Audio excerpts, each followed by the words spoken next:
আবু বকর মুনাফিক, আবু বকর মুনাফিক, আবু বকর তুই মুনাফিক। কত অনুশোচনা। আবু বকর তুই মুনাফিক, আবু বকর তুই মুনাফিক, আবু বকর তুই মুনাফিক। এটা বলছেন আর ধরতে রয়েছেন। ধরতে ধরতে ধরতে ধরতে নবীজির কাছে যাচ্ছেন মসজিদে নববীতে। নবীজি বলছেন, আবু বকর তোমার এত হতাশা কেন? তুমি নিজেকে হতাশায় রয়েছো কেন? আবু বকর বলছেন, দয়ার নবী গো, আমি আপনার মজলিসে বসে বসে অঝোর নয়নে কাঁদছিলাম। আর যখনই আমি বাড়ি চলে গেলাম, আমি বিবির সঙ্গে আনন্দে হেসে ফেললাম। তো আমার বিবেক আমাকে বলছে, আবু বকর তুই এখনই নয়ন ভরে নয়নের জলে অশ্রুসিক্ত আঁখিতে আল্লাহর ভয়ে ভয়ে কাঁদছিলি, আবার এখনই তুই দাঁত বের করে বিবির সঙ্গে খিলখিল করে হাসছিস। এ আচরণ কেন তোর হয়? তাই আবু বকর বলছেন, নবী গো, আমি নিজেকে সন্দেহ করছি আমি মুনাফিক। বিশ্বনবী বললেন, আবু বকর বিবির সঙ্গে হাসা হলো ইবাদত, বিবিকে আনন্দ দেওয়া হলো ইবাদত, বিবির সঙ্গে খেলা করাটাও ইবাদত, বিবির সঙ্গে কৌতূহল করাটাও ইবাদত। অতএব আবু বকর তুমি মুনাফিক নও। আমার মজলিস আর বাড়ি দুটাই যদি বারবার এক হয়ে যায়, তাহলে কোনো মানুষ আর সংসার করতে পারবে না। আবু বকর তুমি মুনাফিক নও। কত অনুশোচনা। বিশ্বনবী বলছেন, হানিয়াল লেখা উমার, উমার রে এসো সুসংবাদ লাও। উমার বললেন, কি সুসংবাদ? নবীজি বলছেন, উমার আমার উম্মতের ভিতরে, আমার উম্মতের ভিতরে, আমার উম্মতের ভিতরে যে লোকগুলি একদম পাক্কা জাহান্নামী হয়ে গেছে, জাহান্নাম চলে যাবে, এই রকম ৭০,০০০ লোককে আমার রব ক্ষমা করে জান্নাতে দেবেন। হযরত ওমর খুশিতে চোখের পানি বের হয়ে গেল খুশিতে, এবং বলছেন, দয়ার নবী গো, এটা সুসংবাদও বটে আবার দুঃসংবাদও বটে। নবীজি বললেন, সুসংবাদ বুঝলাম কিন্তু দুঃসংবাদ বুঝলাম না উমর। উমর বলছেন, নবীজি গো, আপনার যতগুলি উম্মত পৃথিবীতে আছে তার মধ্যে ৭০,০০০, তার মানে গণনাই যেন কম হয়ে গেছে। আল্লাহকে বলে কি বাড়ানো যাবে না? নবীজি বললেন, উমর সুসংবাদ লাও। আবার সংবাদ এলো, ওই ৭০,০০০-এর প্রত্যেকটির সঙ্গে ১,০০০ করে আল্লাহ আবার বরাদ্দ করেছেন। উমর বললেন, এটাও মনে হচ্ছে নবীজি আর একটা কি বাড়ানো যায় না? বিশ্বনবী বললেন, উমর রে, সে তার সঙ্গে আবার ১০,০০০ করে দেবেন, প্রত্যেকটির সঙ্গে ৩ বার বলা হয়ে গেল। হযরত উমর বলছেন, ইয়া রাসূলুল্লাহ, যদি আর একটু বরাদ্দ করা যায়। আল্লাহর নবী বললেন, উমর শেষ সুসংবাদটা নিয়ে নাও, জান্নাতীরা জান্নাতে, জাহান্নামী জাহান্নামীরা জাহান্নামে, জান্নাতীরা জান্নাতে। জাহান্নামীরা জাহান্নামে, কিয়ামতের ময়দান গুটিয়ে যাবে, আরশ গুটিয়ে যাবে, সিংহাসন গুটিয়ে যাবে। জাহান্নামীরা জাহান্নামে কষ্ট পাবে। এই অবস্থায় আমার রব তার দুইখানা হাতকে জাহান্নামের ভিতরে ভরবেন, আর এই রকম করে মুষ্টি করবেন। এই রকম নয়, এই রকম নয়, এই রকম নয়, এই রকম নয়, এইভাবে ধরবেন আর 3 মুষ্টি বের করে তাদেরকে গোসল করিয়ে আপনার আবে হায়াতে তাদেরকে গোসল করিয়ে আমার রব 3 মুষ্টি জান্নাতে দেবেন। উমর রে, ওই মুষ্টিটা এমন হবে যার ভিতরে কালেমা ছিল, ঈমান ছিল না, শিরকের ময়দানে পা দেয়নি, ওই লোকটা ওই মুষ্টির ভিতরে চলে আসবে। এবার উমরের ভাষাটা শুনেন। উমর টুকরে কেঁদে উঠলেন খুশিতে, আর বলছেন, ইয়া রাসূলুল্লাহ, আপনি দোয়া করে দেন আমি উমর যেন আল্লাহর মুষ্টিতে চলে আসতে পারি। অনুসূচনা কি ছিল? আমি একটা জায়গা নিয়েছি, গোটা ঘটনাটা শোনানোর একটাই উদ্দেশ্য। যার ব্যাপারে রসুল বলছেন লাউ কানা বাদি নবিয়ান, আমার পরে যদি কেউ নবী হতো কানা লাহু উমর, সেটা উমর হতো। তাহলে ওই লোকটা আবার বলছে, ইয়া রাসূলুল্লাহ আপনি দোয়া করেন যেন আমি মিষ্টির ভিতরে চলে আসতে পারি। তার অনুসূচনাটা কি ছিল? নিজেকে কি ভাবতো? নিজেকে কত হিয়ানত ভাবতো, কত হেকারত ভাবতো।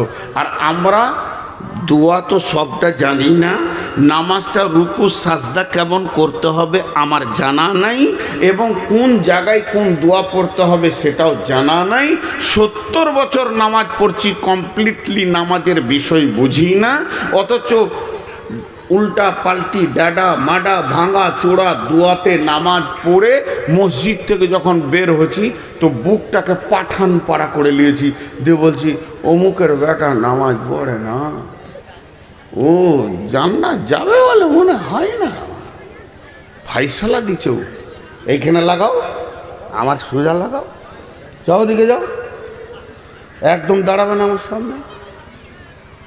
এই 4টাকেও সরাতে হবে যে পজিশনে দিয়েছো তোমরা, আর কোনোদিন আমার সামনে এইভাবে দিবে না। আমি এগুলো পছন্দ করছি না। আগামী বছর থেকে নতুন ডেট নিলে 4-5টা নিয়ম, তার মধ্যে একটা হচ্ছে ইউটিউবার থাকবে না। যে জালসায় ইউটিউবার থাকবে না ওটা ডেট নিব, না হলে নিব না। আর পারছি না। কি থানবিল দিয়েছে জানেন, আমি জবান দিয়ে বলতে পারবো না। আমি ওই জন্য বললাম যে টপ 10টা কোথায়, ওকে আমি বাংলাদেশেই ধরবো, সিআইডি দিয়ে ধরবো। বাংলাদেশের সিআইডি হেড আমার বন্ধু।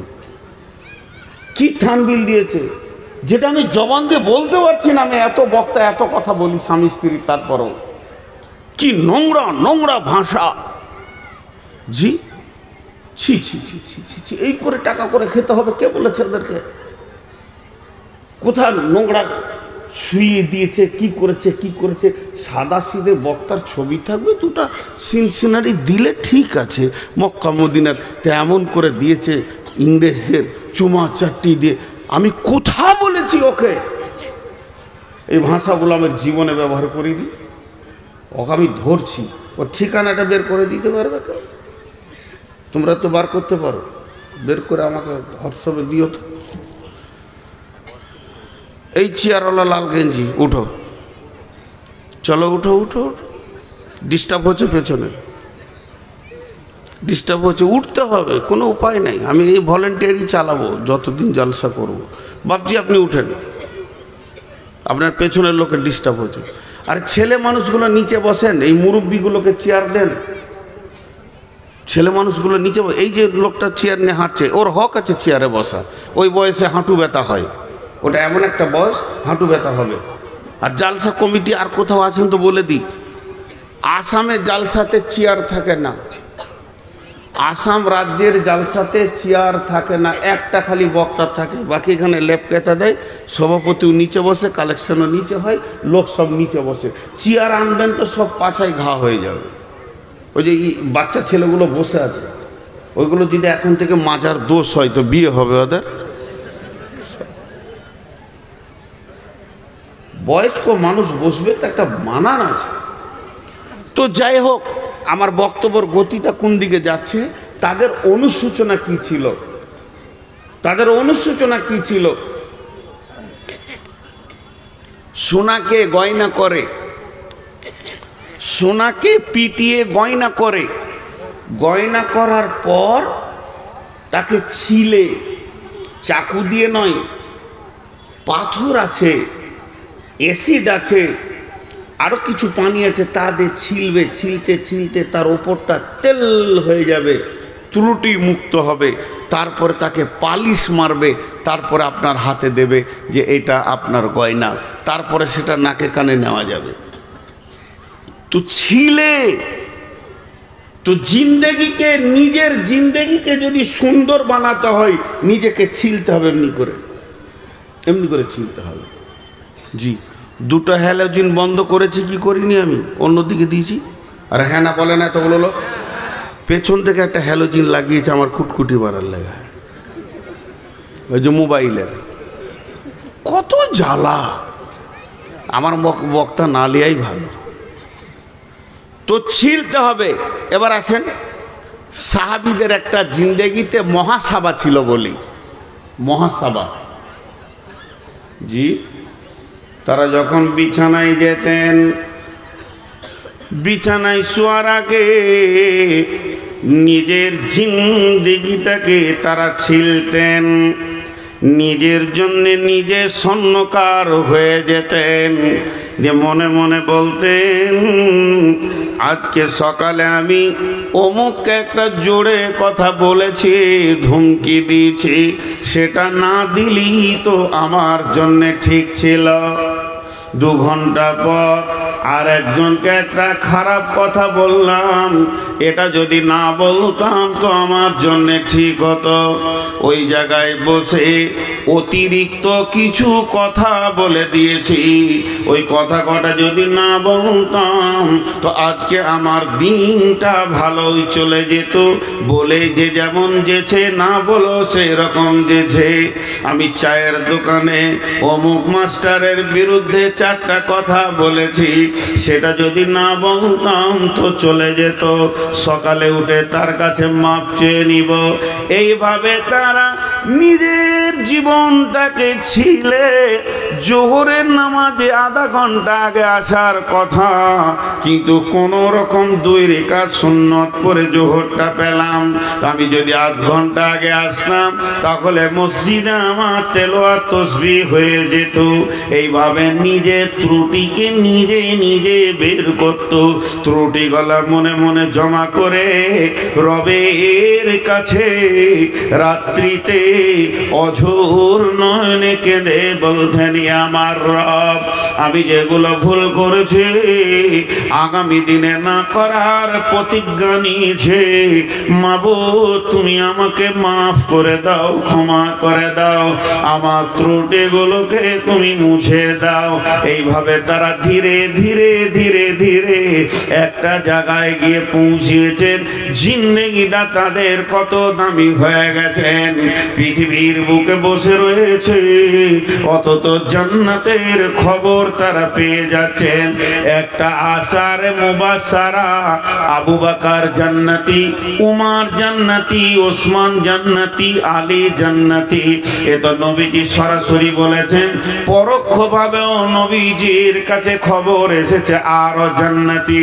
যেমন নবীজি বলেছেন, বদরি সাহাবী যারা বদরের প্রান্তে 313 জন দাঁড়িয়েছিলেন জিহাদের ময়দানে, তাদের আগের পিছের সমস্ত গুনাহ মাফ, তার মানে তারা জান্নাতি। এমন ভাবে সুসংবাদ এসেছে, তাদের জিন্দেগিকে কোন জায়গায় পৌঁছেছে। আম্মা জান আয়েশাকে আল্লাহর নবী বলছেন, আয়েশা রে, তুমি আমার পৃথিবীতে যেমন স্ত্রী, ওই রকম তুমি আমার জান্নাতে স্ত্রী হবে। যেদিন আমি জানতে পারলাম সেদিন থেকে মনে হয় যেন আমার মত হয়ে যাক এবং আমি জান্নাতে চলে যাই, তোমাকে আবার আমি জান্নাতে পেয়ে যাব। আয়েশা বুঝতে পারলেন আমি জান্নাতি। এইভাবে আল্লাহ তাবারাক ওয়া তাআলা পরোক্ষভাবে বহু জান্নাতি ঘোষণা করেছেন, কারণ তার নিজের জিন্দেগিকে ছিলে ছিলে সোজা করেছি।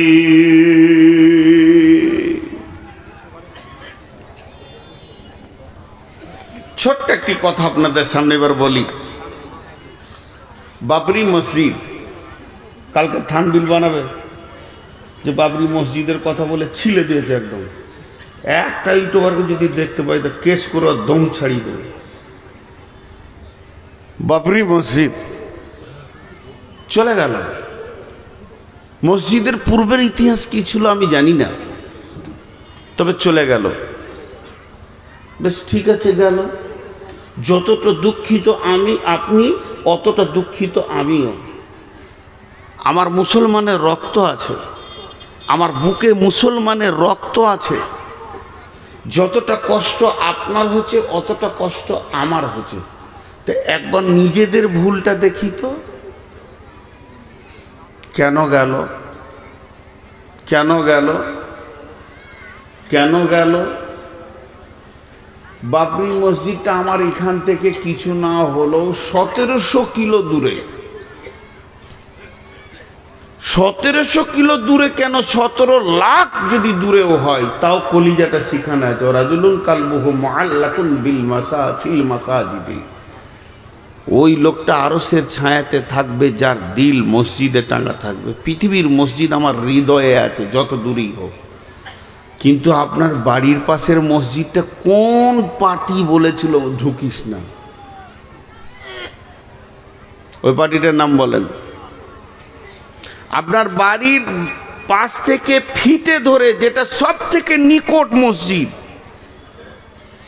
বিজেপি বলেছে, বজরং বলেছে, শিবসেনা বলেছে, তৃণমূল বলেছে, সিপিএম বলেছে, কংগ্রেস বলেছে, এসোসিয়াই বলেছে, কে বের করেছে এই মসজিদ থেকে আপনাকে?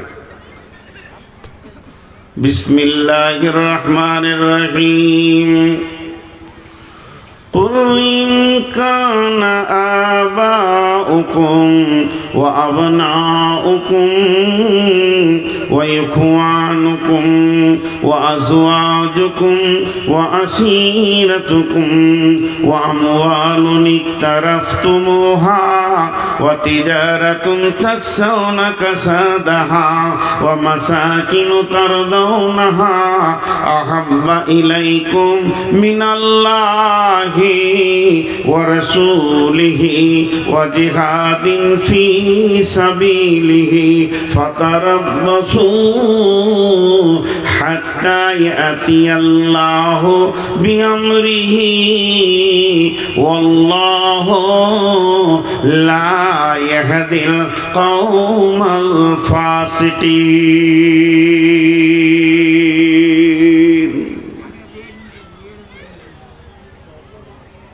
বলেন, আমি এবার গভীর তথ্য দিকে যাচ্ছি যে মুসলমান তোমাদের কাছ থেকে এগুলো যাচ্ছে কেন।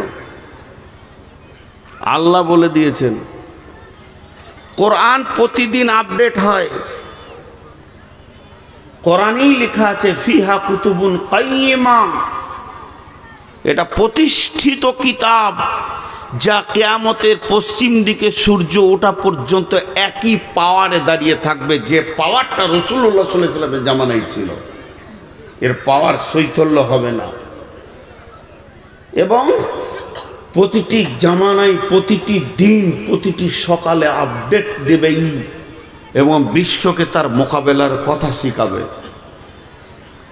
এখন বলেন, আল্লাহ তাবারাক ওয়া তাআলা বলছেন, হে আমার গোলাম, কখন তোমাদের উপরে বিপর্যয় আসবে, কখন তোমরা হেয় প্রতিপন্ন হবে। রাসূলুল্লাহ সাল্লাল্লাহু আলাইহি ওয়াসাল্লাম বলছেন এই উম্মতের বিপর্যয় হচ্ছে পৃথিবীর বাদশাকে, প্রশাসনকে, প্রধানমন্ত্রীকে তাদের বিরুদ্ধে বানিয়ে দেওয়া হবে। তাদেরকে দেখতে পারবে না, তাদেরকে মেনে নিতে পারবে না, এমন মিজাজের বানানো হবে। কখন বানানো হবে? আল্লাহ তাবারাক ওয়া তাআলা রাসূল বলছেন ওয়া ইয়াকা ওয়াল মাসিয়া ফা ইন্না বিল মাসিয়াতি হালুন সাখাতুল্লাহ ওয়া ইয়াকা ওয়াল মাসিয়া ফা ইন্না বিল মাসিয়াতি হালুন সাখাতুল্লাহ।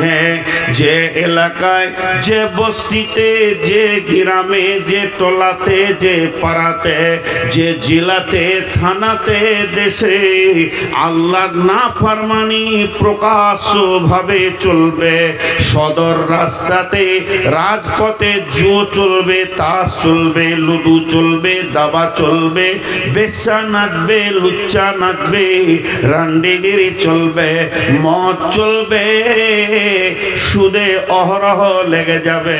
আমার উম্মত এইগুলো নিয়ে মাতোয়ারা হয়ে যাবে। তখনই আল্লাহর মদদ তাদের কাছ থেকে চলে যাবে। আল্লাহর সাহায্যের হাতটা আল্লাহ গুটিয়ে নেবেন। আর আল্লাহ নিজেই বলেছেন হাত্তা ইয়াতি আল্লাহু বিআমরিহি, অতক্ষণ পর্যন্ত যতক্ষণ পর্যন্ত আল্লাহর হুকুম না এসেছে। আল্লাহু লা ইয়াহদিল কওমাল ফাসিকিন, আল্লাহ এই ফাসিক বেঈমানদেরকে হেদায়েতের রাস্তা দেন না।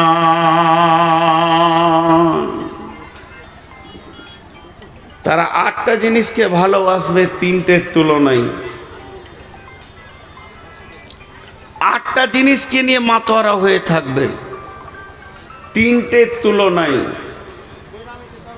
জি, আবার বলছি 8টা জিনিসকে ভালোবাসবে 3টের তুলনায়। কোরআন থেকে বলছি। এখন একটা উদাহরণ দিব। একটা দাঁড়ির 2টা পাল্লা। এক পাল্লাতে ওই 1 গ্রামের বাটখারা, 1 গ্রাম ছোট্ট 1 গ্রামের বাটখারা 8টা রাখা আছে। তোমার ওজন হলো 8 গ্রাম, 10 গ্রামও হয়নি। আর একটা পাল্লাতে কুইন্টলের বাটখারা 3টে রাখা আছে। এরা গণনায় 3টে, এরা গণনায় 8টা। গুনতিতে বাম পাল্লাটা বেশি, গুনতিতে ডান পাল্লাটা কম, কিন্তু ওজনে কে বেশি? জোরে বলেন। 3টে। তো ওজনে যে 3টে বেশি, এটা বলবে কে? তার নাম কি? কাঁটা। কে বলবে? কাঁটা কোন দিকে ঝুঁকবে? 3টের দিকে না 8টার দিকে? 3টের দিকে কাঁটা যখন তোলা হবে পাল্লাটা, তা 3টের দিকে এমনি করে বলবে দেখ আমি ঠিক বলছি, এরাই বেশি। যদি কাঁটাটা 8টার দিকে ঝুঁকে, যদি ঝুঁকে, এখন ওই কাঁটাটাকে ইমানদার বলবেন না ফাসেক বলবেন? কোনটা বলবেন বলেন? কাঁটাটাকে আপনি কি বলবেন? ও বেঈমান না ইমানদার? বেঈমান। আল্লাহ ওটাই বলছে, তোরা একটা পাল্লাতে 8টা চাপা, আর একটা পাল্লাতে 3টি চাপা। 3টে মাল ডান পাল্লায় চাপা, বাম পাল্লাতে 8টা মাল চাপা। সে 8টা মালের নাম আমি বলছি।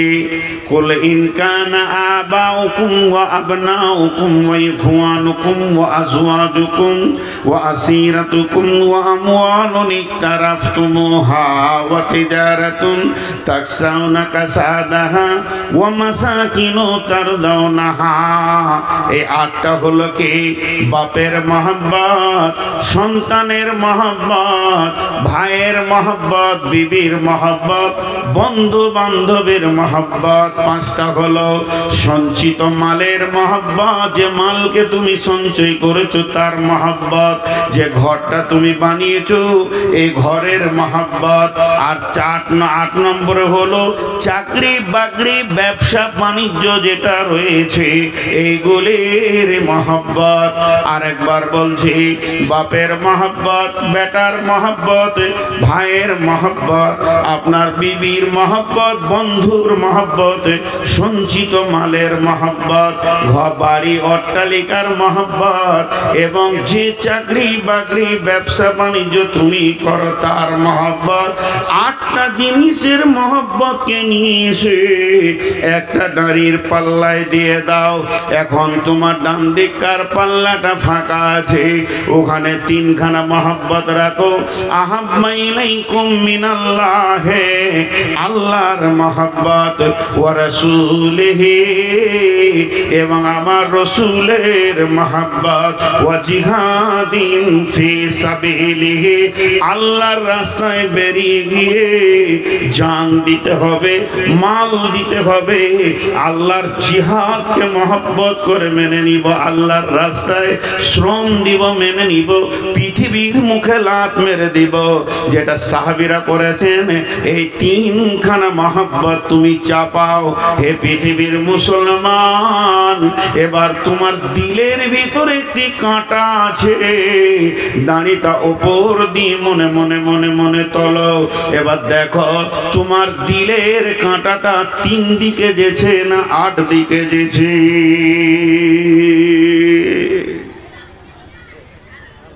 বিচার নিজের নিজের করেন। দিলের কাঁটাটা 8 দিকে যেছে না 3 দিকে যেছে? সবাই নিজের বিচার করব সাহাবীদের মতো, এবং হক কথা বলবো, জিভ দিয়ে মিথ্যা কথা বলবো না। আমাদের মহব্বত 8-এ বেশি না 3-এ বেশি? কথা বলে না? যারা 8-এ বলছেন কে কে বলছেন বলেন তো? 8-এ কে কে বলছেন? সবাই 8-এর দিকে আছি, হক কথা বলেছে, সত্য কথা বলেছে। 3-এর দিকে মহব্বত এক্ষুনি পরীক্ষা করব। আজকে চিন্তামণি গ্রামে 28 থেকে 30টা বিল্ডিং আছে, মসজিদটা এতিমখানা হয়ে আছে। ওদের যদি মহব্বত আল্লাহর ঘরে বেশি হতো তাহলে ওটা এতিমখানা থাকতো না। রসুলের ওপরে মহব্বত থাকলে এটা ইউনিভার্সিটি হতো। মিশন বলে যে একটা স্কুল আজ থেকে 20 বছর আগে ছিল না, 25 বছর আগে, 30 বছর আগে ছিল না। জন্ম নিল কিছুদিন আল আমিন মিশন, পৃথিবীকে মিশন শিখালো, জন্ম নিল। একটা মিশন তত্তর করে ওপর দিকে উঠছে, আর লাখ লাখ টাকা গোপনে ছেলেটা ভর্তি করলেন, 50,000 60,000 ডোনেশন দিচ্ছে। আর 70 বছরের মাদ্রাসা পি পি পি করছে। আপনি বললে হবে যে আমার এটার উপরে মহব্বত বেশি? রসুলের উপরে মহব্বত। একবার গালের মাফলারটা সরান, দেখি এখানে কটা ইমানদার আছে। সরান গালের মাফলারটা।